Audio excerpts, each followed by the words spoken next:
there folks, welcome back to the channel and welcome to State of the Collection Part 2. Now this video I should have put up a few weeks ago. One reason or another it got put back. I've already done the Part 1, which you can see somewhere. I'll link it in the description or wherever, which is the dive watches. But this is kind of, it's just the collection of other stuff, various watches that I've been given as gifts and things like that, a mixture of quartz and automatics. But yes, I hope you enjoy, but I'll get through them as quickly as I possibly can, and we'll begin with this one here, which was a gift from my son for Christmas, which is is an Accurist Panda or reverse Panda. I never remember which way round is which. It's on an aftermarket strap, which is solid links, which is quite a cool one. But yes, Accurist chronograph. Really surprised by the quality of these. Absolutely fantastic watch, and definitely one that I really enjoy. So that is the Accurist. Can't remember the exact model number, but there you go. Now then, we've got the first of one or two vintage pieces, which I think are quite cool. Now this one is from, I believe, the early 2000s and is a ana-digi. There we go, finally got the strap open. And it is Constant is the brand name. You got the little digital section at the bottom there. Aftermarket strap on. It's got a silicone strap at the moment, which you must have seen these kicking around, which are actually really good for the money. The only thing is, being silicone, they do attract the dust. But yes, the watch itself is really cool. The loom is actually pretty outstanding on this, considering it is a budget quartz. Few things, I mean, it just makes me smile. It's about 40mm. The crown is really difficult to get to. Not that's really an issue, because once it's set, it's set. Everything works on it. It does have a rotating bezel. There we go.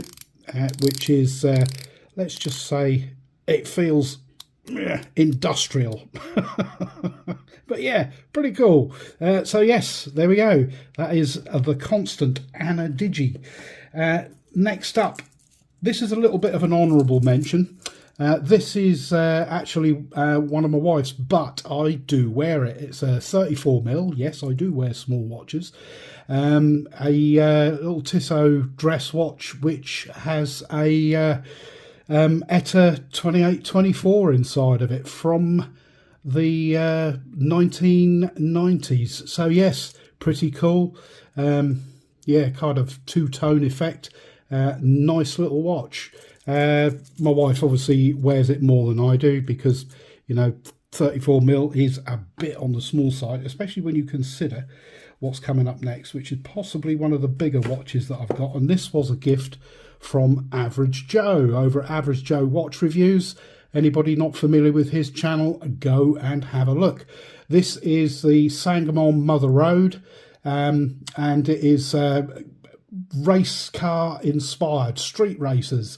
You got that kind of mag wheel effect going on in the middle there. Lots of different kind of textures and levels. It's got an NH35A in it, and the strap on this is absolutely phenomenal. It's one of the most comfortable straps I've ever had, and also one of the coolest case backs that there's ever been on a watch. I think that is fantastic. And yeah, really nice watch. So yeah, another one that is not going anywhere, stays in the collection. Next up, now this is one, those of you that know me, I play in a rock band, and this is usually the watch of choice for that. This is a Casio edifice.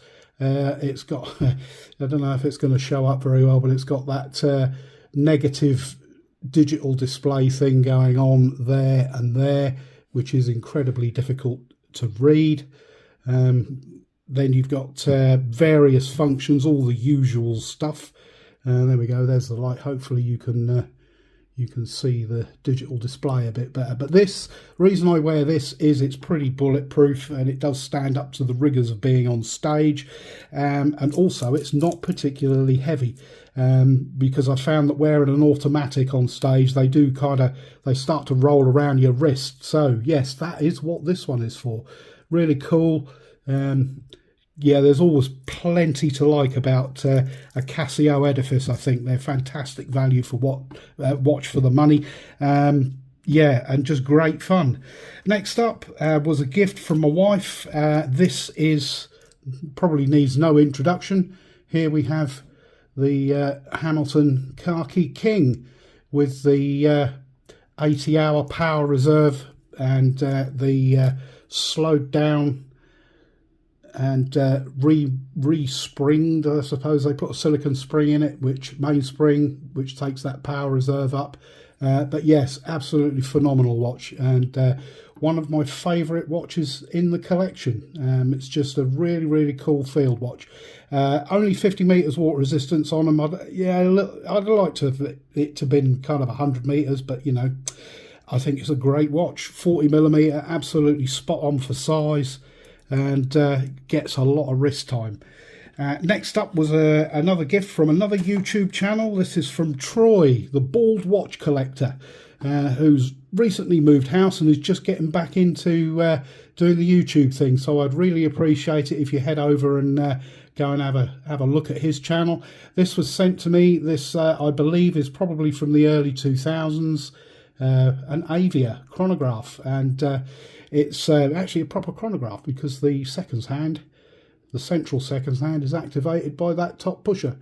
All works well, and nice little click action when you push the pushers in, which you don't normally get on a budget watch like that. It's on a aftermarket strap that you know, the black and the red to pick up the black and the red off of that seconds hand. So yeah, pretty cool. Another watch that won't be going anywhere. Yeah, really enjoy this one as well. And next up, now then, Ronson.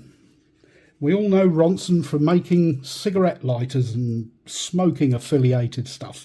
They also had a go at making watches. And this kind of style you'll probably recognise, where pretty much everybody was having a go at this style of watch, kind of based on I suppose, Tag Heuer. This, yeah, it's not very big. It's 39mm. But yes, I saw it and got curious. It was ridiculously cheap. This was new old stock, so it's a brand new watch pretty much. I mean, there's nothing really kind of special about the thing. You know, pressed clasp, but again, for the times, I suppose it was okay. Folded link bracelet, really, really thin profile. Actually wears very well, ever so light. But yes, there is a video coming up with this in it. Actually, I'm doing a kind of a vintage and retro video at some point in the not too distant future, so keep your eyes open for that. Next up, right, here we go, a fashion brand, Fossil. Some people say that they get a little bit of a pass in the watch collecting world. Well, I absolutely give them a pass. I don't mind them at all. And this one, I really like this. I mean, it's got that PVD bronze, and it's worn and beaten. I mean, there's scratches all over the thing. This thing has been through the mill, and it's probably, I think it's on about its 4th or 5th battery, and it just keeps going and going and going and going, and everything works on it as well. There we go, there's the chronograph working away there, your tenths of a second at the top, your seconds down here, your minutes over there, all the usual stuff, and reset, and everything resets to central. Yeah, great watch, really love this. Like I said, some people don't like Fossil. Me personally, I don't mind them. You'll see a few videos on these on the channel, but that, great watch. It's been around the block. Next up was another gift, a birthday gift from my wife. This was my first ever Swiss watch, and I remember my wife working some serious overtime to be able to go and get this for me. So this is, you know, got real huge amount of sentimental value.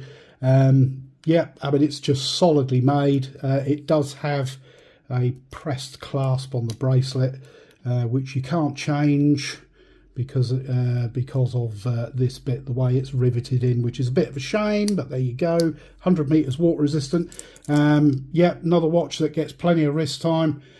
Just a really cool. I like the red kind of accents there on the tachometer bezel. I'm not too sure if it will show up, but it's also on the indices as well, around the edges of the indices. Yeah, very cool watch. My first Swiss watch, which was a gift. So there we go. Next up, this gift. This is another one, which was a birthday gift from Simon from Watch the Time. Very cool, retro-inspired Casio. And who doesn't love a Casio? Yeah, I mean, it's very basic.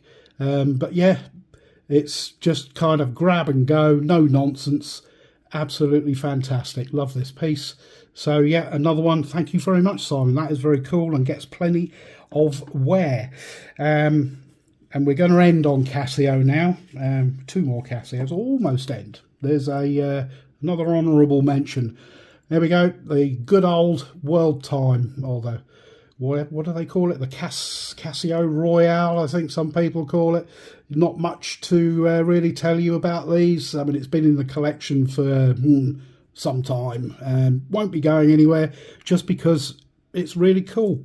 So yeah, that's another Casio. Then next up, this is one that I got in for a review, and I actually really like it. It's kind of not a G-Shock, but it's the same size pretty much as the DW5600 or whatever it is, the G-Shock Square. Now, it's got the same module in as its little baby brother there, or sister. Let's be politically correct, or non-binary, whichever you prefer. Yeah, same in there, and I mean, it's very, very basic as far as that goes, but it is actually really cool. Wears ever so nice as well, because there's, you know, very, very little weight in that. Usual pressed clasp. Yeah, just a cool watch. That's a great one to have in your collection. If you're looking for a grab and go and you don't want to spend 400 on a G-Shock steel, grab yourself one of those. Really nice. Right, now, honourable mention. As I said, I'd already done the dive watches, but I missed one. How can you miss a watch, I can hear you say? Well, it was actually having some TLC done to it at the time, and it's this one here, which is a Sicura 38mm case from the 1970s. Ever so cool, really like this. Obviously not the original strap on it. Yeah, pre-Breitling. There you go. These were, because Sicura bought Breitling, or bought the name, and I'm going to be doing a video on the Sicura Breitling and how and why and all the rest of it at some point in the future. So keep your eyes open for that. Should be a fun one. But yes, that's it. There we go. That is the rest of the collection. I hope that you've enjoyed it. Let me know which ones that you like, and I hope this hasn't taken too long to run through them. I know I haven't really gone into any detail with them, but yes, there it is. The dive watches are on another video. This is everything else. Thank you very much for watching, and I will catch you all in the next video. Cheers for now.